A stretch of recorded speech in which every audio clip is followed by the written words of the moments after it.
नमस्कार, सिटी न्यूजमध्ये आपलं सर्वांचं स्वागत आहे। एक भक्तिमय आणि ऐतिहासिक सोहळा सध्या महाराष्ट्रात अनुभवायला मिळतोय। हजारो वारकऱ्यांच्या उपस्थितीत विदर्भातील 431 वर्षाची अखंडित परंपरा असलेले कौंडण्यपूरच्या रुक्मिणी मातेची पालखी पंढरपूरकडे मार्गस्थ झाली आहे। टाळ मृदुंग आणि विठुरायाच्या गजराने अमरावती नगरी दुमदुमून गेली आहे। टाळ मृदुंग आणि माता रुक्मिणीचा गजर हे विहंगम दृश्य आहे कौंडण्यपूरच्या माता रुक्मिणीच्या पालखीचं।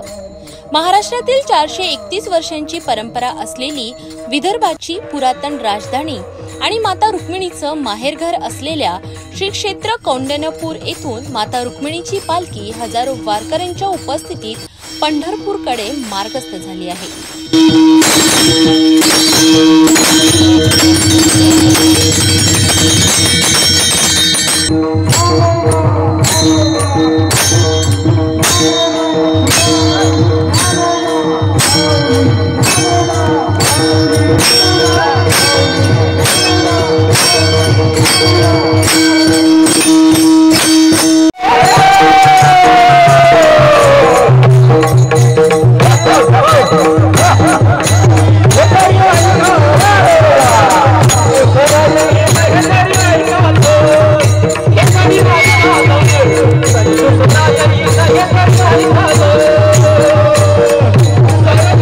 मंगळवार 3 मे रोजी ही पालखी अमरावतीमध्ये दाखल झाली आणि शहरातील बियाणी चौक परिसरात काँग्रेसच्या वतीने भव्य स्वागताचं आयोजन करण्यात आलं।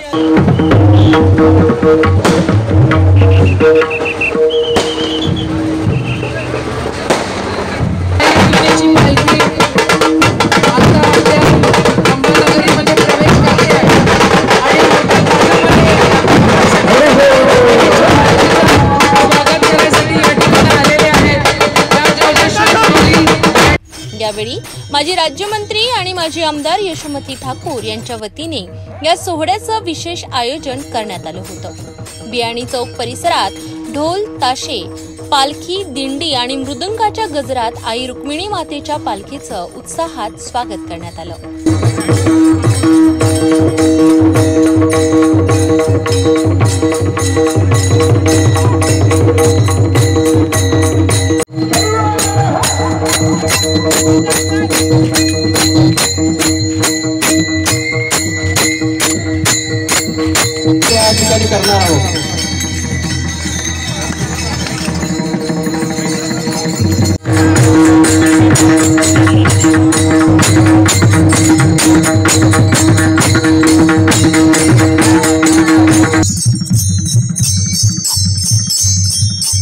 यावेळी माजी आमदार यशोमती ठाकूर यांनी स्वतः मृदुंगाच्या तालावर फुगडी खेळून पालखीचं स्वागत केलं आणि भव्य महाआरतीचंही आयोजन करण्यात आलं होतं। आपल्या समोर सादर करत आहेत वारकरी कुंडली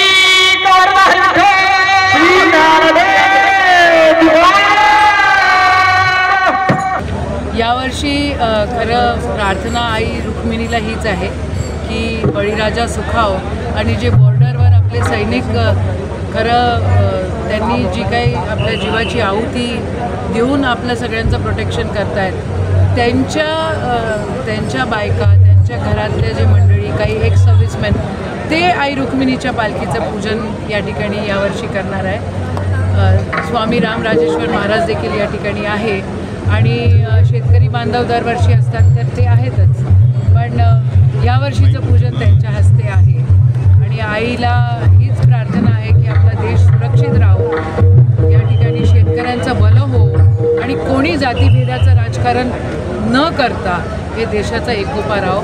या ठिकाणी सगळ्या समाजाचे, मुस्लिम समाजाचे बांधव पण या ठिकाणी येत असतात आणि दरवर्षीप्रमाणे त्या पालखीचं स्वागत करतात। मागच्या वर्षी जर पाहिलं तर राज्य सरकारने वारकऱ्यांना 20,000 रुपये दिले होते, तसेच विमाचा प्रकल्प उपलब्ध आहे। खूप मोठा विषय आहे। आता जे लोक सरकारमध्ये बसलेले आहेत त्यांनी वोट घेण्यासाठी नाही काही ते सगळं केलं।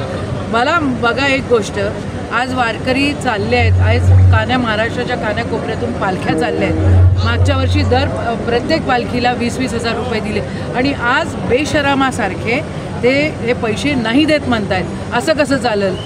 वारकऱ्यांचा खरं विमा पण काढला गेला पाहिजे, लाईफ इन्शुरन्स पण त्यांचा काढला गेला पाहिजे, कारण खूप ॲक्सिडेंट्समध्ये रस्त्याने जात असतात ते, त्यांची काळजी घेतली पाहिजे आणि त्यांच्यासाठी हे नियम सातत्यानं लागू झाले पाहिजे. प्रत्येक जिथून पालखी जाते तिथल्या कलेक्टर ऑफिसनी देखील एक ॲम्ब्युलन्स, एक पाण्याची टाकी, या सगळ्या गोष्टी पण तिथं उपलब्ध करून दिल्या पाहिजे. पण हे जे सरकार आहे हे फक्त मतांसाठी राजकारण करतं आणि आता इलेक्शन नाही आहेत म्हणून हे लोक देणार नाही, असं चालणार नाही. आम्ही आमचे हक्काचे पैसे वारकऱ्यांना तो अधिकार दिल्याशिवाय आम्हीही शांत बसणार नाही. ताई, काय साकडं घालणार आहे पांडुरंगाला साकडं? देश एकत्र राहायला पाहिजे, सगळे सुखावले पाहिजे, बळीराजा सुखावला पाहिजे आणि जे आपले सैनिक बॉर्डरवर आहे त्यांच्या परिवाराला पण सुरक्षित ठेवलं पाहिजे.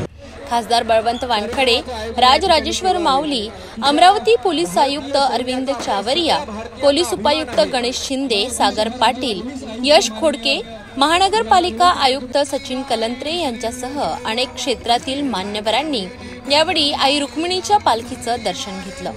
भक्ती आणि परंपरेचा हा अपूर्व संगम महाराष्ट्राच्या सांस्कृतिक वैभवात भर घालत आहे.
तर पंढरपूरकडे मार्गस्थ झालेल्या या पालखी सोहळ्याने संपूर्ण महाराष्ट्रात एक वेगळीच चैतन्य निर्माण केले आहेत. अशाच आणखी बातम्यांसाठी पाहत रहा सिटी न्यूज.